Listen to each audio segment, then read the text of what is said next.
एक दिन की बात थी, श्री पांडु जी महाराज कहने लगे, देवी तुम्हारे पास ये मंत्र है, माद्री को ये मंत्र दे दो, इसको भी संतान हो जाए। माद्री को कामद मंत्र कुंती माता ने सुनाया। मंत्र का तो बहुत बड़ा विज्ञान है। माद्री ने जैसे ही आवाहन किया तो सूर्य पुत्र अश्वनी कुमार चल के आ गए, दोनों भाई चल करके आ गए और दोनों ने माद्री को एक एक बेटा दिया, जिनका नाम हुआ है नकुल और सहदेव। अश्वनी कुमारों से ये प्राप्त।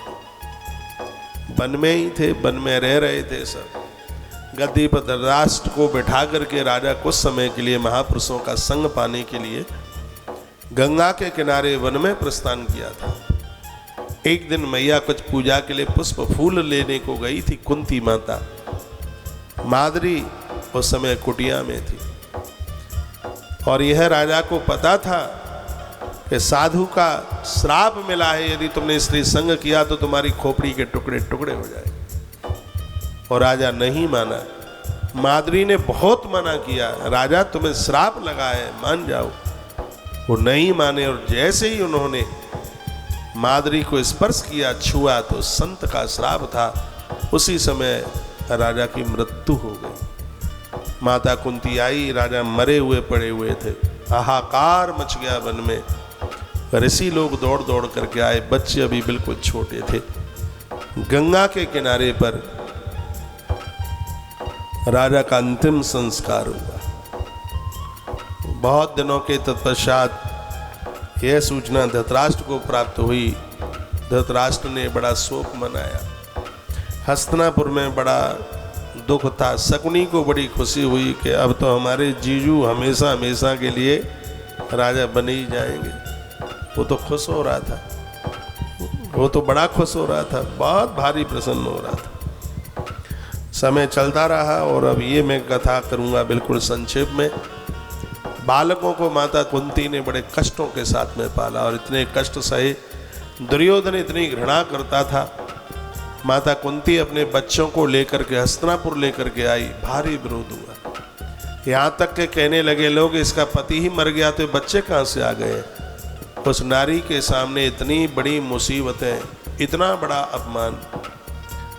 और उस समय पितामह भीष्म ने उन बच्चों को अपने अंक में भरा, अपनी छाती से लगाया। बच्चे छोटे से बड़े हुए और द्रोणाचार्य के गुरुकुल में बच्चे पढ़ने को जाने लगे और उसमें अर्जुन को बहुत स्नेह इस गुरुदेव से हुआ।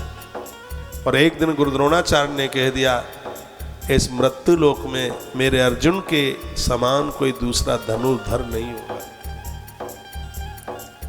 वहाँ पर एक लव्य आया था विद्या प्राप्ति के लिए। उसमें होनहारता दिख रही थी, लेकिन गुरु द्रोणाचार्य ने उसे स्वीकार नहीं किया, क्योंकि वो चाहते थे कि मेरे अर्जुन के समान इस धरती पर कोई दूसरा धनुर्धर ही नहीं होगा। लेकिन साची प्रीत प्रभु से होवे तो मूर्त बोले काट की। कहा, गुरुदेव आप मुझे नहीं स्वीकारेंगे, कोई बात नहीं है। यदि आपके प्रति मेरी श्रद्धा है तो आप मेरी कुटिया में होंगे और मुझे धनुर्विद्या सिखाएंगे। और ऐसा ही हुआ। ऐसी कमाल की बात हुई, उसने एक मिट्टी की प्रतिमा बनाई और उसको उसने अपनी कुटिया में रखा। रोज उनका बंधन पूजन करता है, धनुष बाण चलाने के लिए उनसे अनुमति मांगता है और मूर्ति बोलती है और कहते, बहा एकलव्य, ऐसे चला, ऐसे चला, ऐसे चला, ऐसे चला। इतना बड़ा धनुधर हो गया एकलव्य। एक दिन की बात थी, गुरुदेव द्रोणाचार्य उसी वन में पांडव और कौरवों के साथ घूम रहे थे।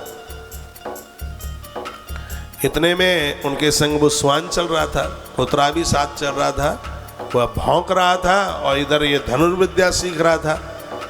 एकलव्य तो उसके ध्यान में दिक्कत आ रही थी, तो उसने ऐसे बाण चलाए कि कुत्ते का मुंह भर दिया बाणों के द्वारा। अब तो कुत्ता बोल ना पाए। अर्जुन ने देखा, अर्जुन का, गुरुदेव ये कौन धनुधर है जिसने इस श्वान की आवाज सुन करके और बाणों से इसका मुंह भर दिया। गुरुजी आप तो कहते थे कि मेरे अर्जुन के अलावा और कोई इतना बड़ा धनुधर नहीं होगा। गुरुदेव ये कैसे हुआ? गुरुदेव ने कहा पता लगाते हैं। तो घूमते घूमते वहीं कुटिया पर पहुंच गए जहां एक प्रतिमा गुरु द्रोणाचार्य के रूप में बात कर रही थी उस धनुर्धर से। ये गुरुजनों को पता थोड़ी होता है कि तुम्हारी शक्ति इतनी है कि तुम्हारे होने का अनुभव शिष्य लोग अपने घर में तुम्हारे होने का अनुभव कर पाते हैं। गुरुदेवों को, गुरुजनों को थोड़ी पता होता है कि हम किसी के स्वप्न में भी पहुंच जाते हैं। ये गुरुजनों को थोड़े ही पता होता है कि तुम किसी के घर में भी पहुंच जाते हो। ये गुरुजनों को थोड़े ही पता होता है। ये गुरु द्रोणाचार्य को नहीं पता था कि तुम ही उस प्रतिमा के रूप में उसे सब कुछ सिखा रहे। और जा करके जब देखा गुरु द्रोणाचार्य ने कि मेरी प्रतिमा बात कर रही है, अवाक रह गए। और जैसे ही वो सन्मुख जाकर के खड़े हुए, एकलव्य चरणों में गिर पड़ा, कहा गुरुदेव जय हो, गुरुदेव जय जय आप जय। गुरुदेव ने एकलव्य को खड़ा किया और कहा एकलव्य तुमने विद्या किससे सीखी? कहा गुरुदेव आपसे। तुम्हें पता है कि विद्या सीखने की दक्षिणा देनी पड़ती है, दक्षिणा नहीं चुकाओगे क्या? एकलव्य की आंख में आंसू आ गए। कहा गुरुदेव कितना बड़भाग्य हूं, कितना भाग्यशाली हूं, मेरा गुरु आज मुंह खोल करके मुझसे दक्षिणा मांग रहा है। मेरा कितना बड़ा भाग्य है गुरुदेव, प्राण भी मांगोगे मना थोड़ी ही करूंगा। तो गुरुदेव ने कहा था कि गुरु कभी शिष्य के प्राण थोड़े ही लेता है, वो अपने शिष्य की मन पसंदीदा चीज लेता है। तुम एक योद्धा हो और योद्धा को अपने अंगूठे से बहुत प्रेम होता है। तो हे धनुर्धर हमें तुम्हारा अंगूठा चाहिए। और उसी समय कृपाण उठाकर उसने अंगूठे को काट कर गुरुदेव की झोली में डाल दिया। आकाश से फूल और धुंधुवियां बजने लगी। वहां एकलव्य। यह कथा सुनकर के लोग कहते हैं कैसा गुरु है जिसने एकलव्य का अंगूठा मांग लिया। यदि गुरु एकलव्य का अंगूठा न मांगता होता तो आज शास्त्र के पन्नों में